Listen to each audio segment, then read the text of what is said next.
大家好啊！而家亞基電視台咧，小記者阿基咧，為大家報道一則台長嘅新聞啊！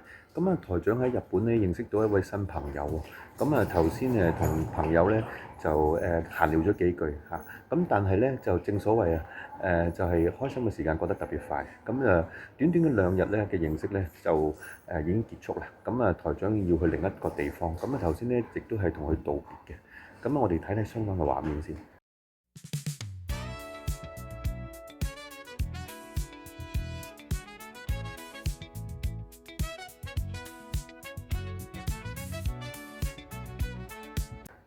畫面係咪好感人呢？因為台長係好重情嘅，就頭先咧同好朋友就 say goodbye 啦咁樣。但係咧重點嚟啦台長一直都冇問對方貴姓嘅，因為對方咧一直都冇肯即係開口講話。